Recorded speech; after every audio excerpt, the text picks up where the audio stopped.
Contre la gare du Montanvert, il y a une plaque d'escalade. Là, nous retrouvons Christian Mollier et Pierre Créton qui s'entraînent en nous attendant. Pierre Créton est un jeune guide suisse du massif du Valais, de Martigny exactement. Quant à Christian Mollier, il est aspirant guide à Chamonix. Tous les quatre, ensemble, nous allons prendre quelques instants de repos à la terrasse du Montanvert. Et le Montanvert, c'est le carrefour des alpinistes. Ici, constamment s'entremêlent les merveilleux souvenirs et les grands projets. Le guide, à peine rentré avec une personne, va repartir avec une autre, et cela parfois même sans descendre dans la vallée à Chamonix. Pour ma part, à peine arrivé avec Garouk, je vais repartir avec Christian et Pierre. Le petit train ramène Tazieff à Chamonix.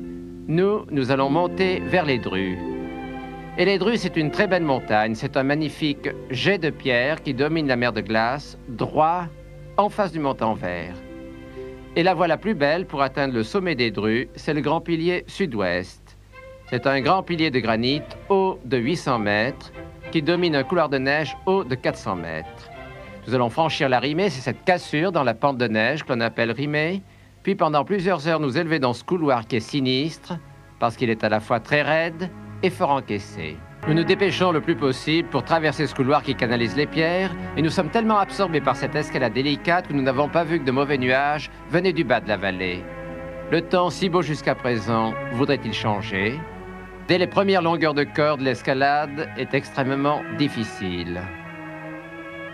Dès les premières longueurs de corde, et durant toute l'ascension, nous penserons à Bonatti qui seul, en 6 jours et 6 nuits, a réussi la première ascension de ce grand éperon. Après 6 longueurs de corde de 30 mètres chacune, nous arrivons à la grande terrasse. C'est la seule vraie plateforme de toute l'ascension. En dessous de nous, il y a un peu moins de 200 mètres de parois. Au-dessus, un peu plus de 600. Vous connaissez sans doute cette définition de la perfection. La perfection, c'est quand il n'y a plus rien à retrancher. Par la pureté de son style, c'est presque le cas au pilier des Drues. Au-dessus de la grande terrasse, on s'élève par quelques cassures qui sillonnent les dalles. Au-dessus de la grande terrasse, il n'y a plus de plateforme, seulement de temps en temps, pas bien souvent, un léger gradin. Pour gravir des parois comme le pilier des Drues, heureusement qu'existe la technique. La technique résout les problèmes et apporte aussi des satisfactions.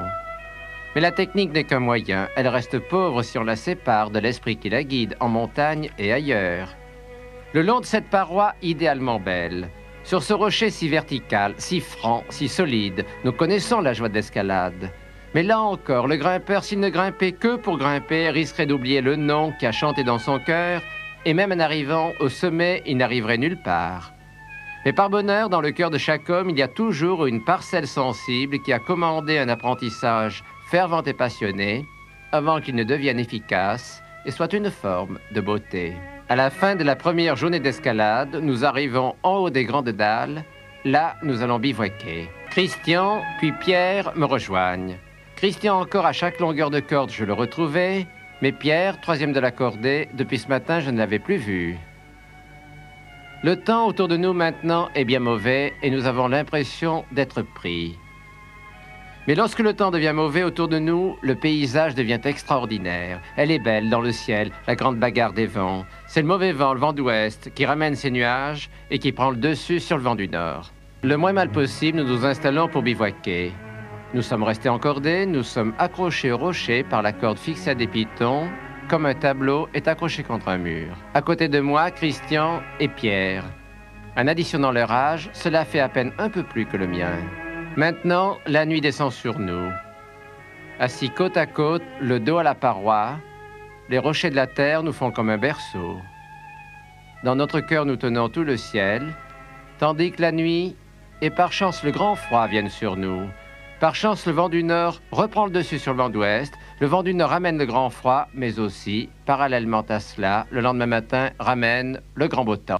Il fait encore très froid, le rocher est glacial, mais sans tarder, nous avons repris l'escalade, car au bivouac, nous n'avions gravi que la moitié de la hauteur de la paroi, et c'est au-dessus du bivouac que se trouvent les longueurs de corde les plus dures de toute la course. Les guides qui m'ont enseigné m'ont toujours dit « Grimpe d'abord avec la tête. Rends-toi toujours compte de ce que tu veux faire et de ce que tu peux faire. » L'alpinisme est avant tout une question de conscience. Souvent, une ascension est née d'un rêve, d'un désir spontané, parfois irraisonné. Un joli nom, une forme, une allure, une histoire, un souvenir, et nous voilà à l'ancre d'un sommet.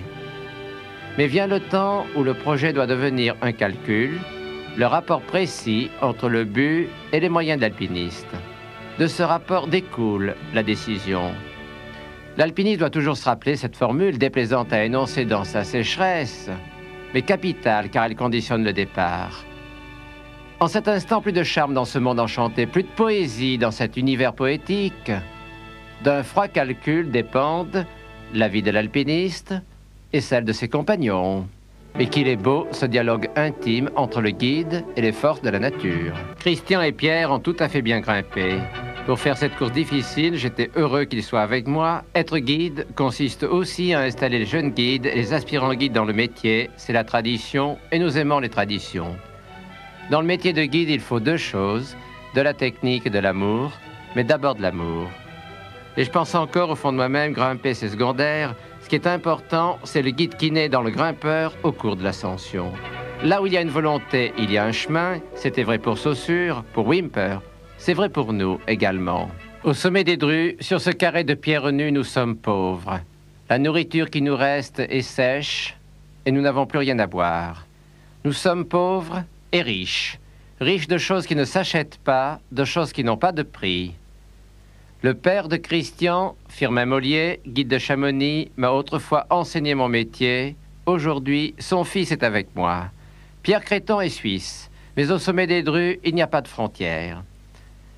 Gravir le pilier des Drues, c'est l'ascension dont rêvent les meilleurs des jeunes grimpeurs. D'une part, les Drues ne sont-ils pas la flèche de granit d'une beauté et d'une pureté idéale? D'autre part, le pilier sud-ouest des Drues n'est-il pas la course de rocher non seulement la plus difficile, mais d'abord la plus dure? Celle où pour réussir, il faut donner le meilleur de soi-même, non seulement techniquement, mais d'abord moralement. Ce que je sais, je l'ai payé son prix, disait Kipling. Aujourd'hui, Christian et Pierre peuvent donc connaître un grand bonheur.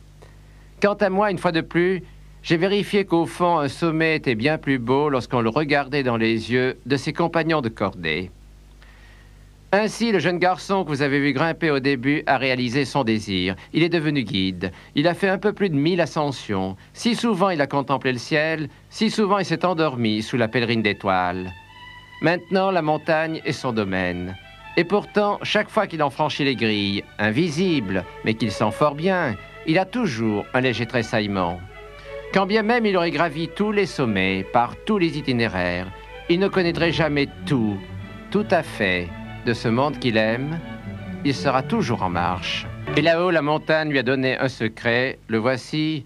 Garde toujours le regard d'un enfant, garde toujours l'esprit des pionniers. Car pour bien voir, il ne suffit pas d'ouvrir les yeux, il faut d'abord ouvrir son cœur.